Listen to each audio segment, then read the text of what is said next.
हजारों हजार साल पहले बहुत ही ज्ञानी एक ऋषि हुए जिनका नाम था भृगु, जो कि भृगु संहिता के रचयिता भी हैं। उनके यहाँ एक बालक ने जन्म लिया और उसका नाम रखा गया कवि। कवि जब शिक्षा योग्य हुआ तो भृगु ऋषि ने उन्हें अंगिरस ऋषि के आश्रम में विद्या ग्रहण करने के लिए, शिक्षा ग्रहण करने के लिए भेज दिया। वहां पर और विद्यार्थियों के साथ कवि भी शिक्षा ग्रहण करने लगा। वहां पर अंगिरस, ऋषि अंगिरस के पुत्र जो कि जीव थे, वह भी विद्या ग्रहण करते थे। जीव में और कवि में मित्रता हो गई और दोनों मित्र हो गए और वहां पर शिक्षा ग्रहण करने लगे और रहने लगे। कुछ समय बाद अंगिरस ने सोचा कि अब इनकी परीक्षा ली जाए, देखा जाए कि कौन मेधावी छात्र है और कौन थोड़ा कमजोर है। तो उन्होंने सबसे पहले जीव और कवि दोनों को एक साथ बिठाया और उनसे कुछ प्रश्न किए। जब उन्होंने कुछ प्रश्न किए तो जीव कुछ प्रश्नों के उत्तर नहीं दे सका और कवि अपनी बुद्धिमत्ता साबित करते हुए, बुद्धिमत्ता को दिखाते हुए, अपनी बुद्धि का प्रयोग करते हुए तेजी से और तीव्रता से उत्तर देने लगा अंगिरस के प्रश्नों के। तो ऋषि अंगिरस के मन में ख्याल आया कि उनका पुत्र जो कि जीव है वो शिक्षा में कुछ कमजोर है और कवि कुछ ज्यादा है। तो उन्होंने यह विचार मन में रखते हुए सोचा कि मैं जीव को अलग से शिक्षा दूं और ज्यादा शिक्षा दूं, और कवि को थोड़ी इग्नोर करने लगे। यानी कवि को थोड़ा सा काम बता दिया करते थे जब बाकी लोगों को या बाकी विद्यार्थियों को अंगिरस विद्या दिया करते थे या शिक्षा दिया करते थे। कुछ समय बाद कवि को समझ आ गया कि गुरुजी जब और विद्यार्थियों को विद्या ग्रहण कराते हैं या शिक्षा देते हैं तो मुझे कोई ना कोई कार्य बता देते हैं, अवश्य कोई ना कोई बात है। एक दिन उसने विनम्र होकर हाथ जोड़कर ऋषि अंगिरस से प्रश्न किया कि गुरुदेव आप ऐसा क्यों कर रहे हैं। इस पर अंगिरस उत्तर देने की बजाय क्रोधित हो गए और उनको बोला कि आप मेरे आश्रम से चले जाएं क्योंकि आपने गुरु पर आरोप लगाया है और गुरु पर आप शंका कर रहे हैं। इतना सुनकर के वो गुरु की आज्ञा का पालन करते हुए आश्रम से बाहर चले गए और उस समय के एक और मशहूर और ज्ञानी ऋषि गौतम के आश्रम में जाने लगे। ऋषि गौतम ने उन्हें अपने यहां शरण दी और शिक्षा ग्रहण करने लगे।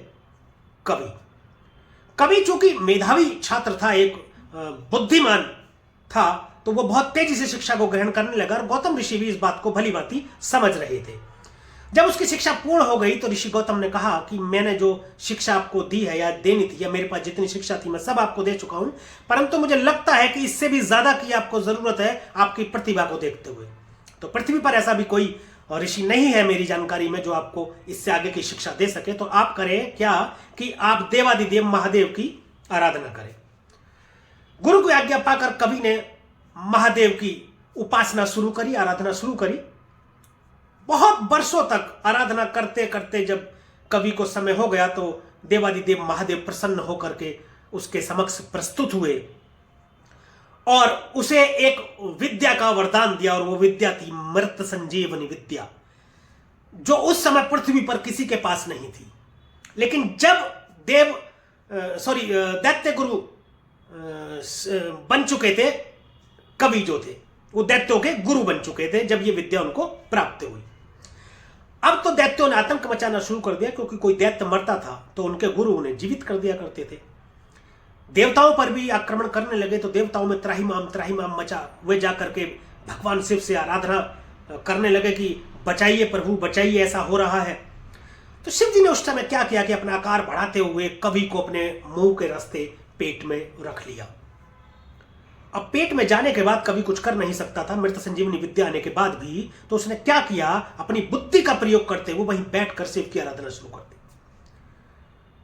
हजारों वर्ष तक शिव की आराधना जब करने लगे तो शिव जी भी प्रसन्न हो गए। उन्होंने कहा कि ये बड़ा हठधर्मी बालक है, बड़ा मेरा सेवक है, मेरा भक्त है, जो अंदर बैठकर भी मेरी पूजा आराधना कर रहा है।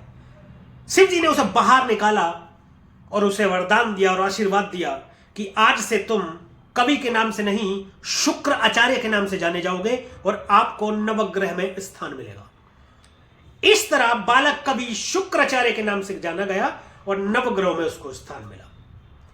और दूसरे जो बालक जीव था, ऋषि अंगिरस का पुत्र, जिसको हमने जिक्र अभी कहानी में किया, वह देवगुरु बृहस्पति हुए।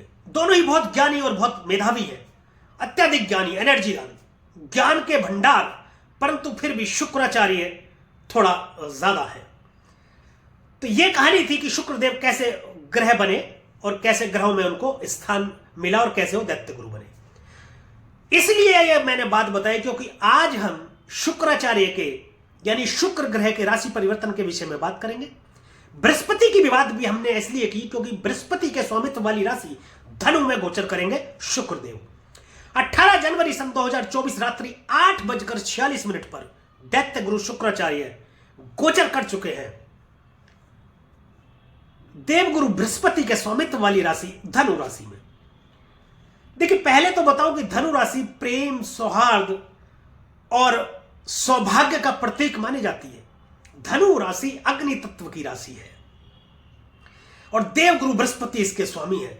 जब धनु राशि में शुक्र विराजमान होते हैं तो इतना समझ लीजिए कि वो व्यक्ति अत्यधिक प्रभावशाली और प्रसिद्ध होता है। दोनों गुरु हैं अपने अपने क्षेत्र में, दैत्य गुरु बेशक है देखिए, लेकिन ऐसा नहीं है कि किसी को गलत ज्ञान देंगे, वो ज्ञान अच्छा ही देते हैं। दैत्यों के गुरु थे तो दैत्यों का भला करना या अच्छा करना उनका मतलब दायित्व बन जाता था। वो एक अलग बात है, उसके विषय में कभी हम बाद में चर्चा करेंगे, लेकिन संक्षेप में मैंने ये कहानी इसलिए आपको बताई क्योंकि देव गुरु बृहस्पति की राशि में दैत्य गुरु शुक्राचार्य जा रहे हैं, तो दोनों के विषय में जानना हमें अति आवश्यक था। तो प्रियजनों, राधे राधे, जय श्री कृष्णा। मैं हूं आपके साथ चाणक्य राज भारद्वाज और आप देख रहे हैं राशि ज्योतिष दर्पण मन का और सुख जीवन का। तो आज हम जिस राशि के विषय में बात करेंगे शुक्र के गोचर की प्रियजनों, वह है वृषभ राशि। तो प्रियजनों, बने रहिएगा मेरे साथ अंत तक वीडियो में, कहीं मत जाइएगा। मैं बताऊंगा वृषभ राशि और लग्न के जातकों पर शुक्र के गोचर का प्रभाव और अंत में कुछ उपाय भी, जिससे शुक्र की अशुभता को कुछ हद तक शुभ कर पाएंगे और शुक्र की शुभता को कुछ हद तक बढ़ा भी पाएंगे। तो चलिए देर नहीं करते प्रियजनों, शुरू करते हैं। आपकी राशि से जो शुक्र का गोचर हो रहा है वह हो रहा है अष्टम भाव में। अष्टम भाव कतई अच्छा नहीं माना जाता है प्रियजनों। पहले तो अष्टम भाव को ही समझते हैं। अष्टम भाव से आयु का विचार करते हैं, मृत्यु भाव है। ऑकल्ट साइंस, गुप्त रोग, गुप्त रहस्य, गूढ़ विद्या, तंत्र मंत्र, ज्योतिष विज्ञान, अचानक से घटित होने वाली घटनाएं, धार्मिक यात्राएं भी, किसी भी प्रकार की यात्रा, ससुराल पक्ष का विचार यहां से करते हैं।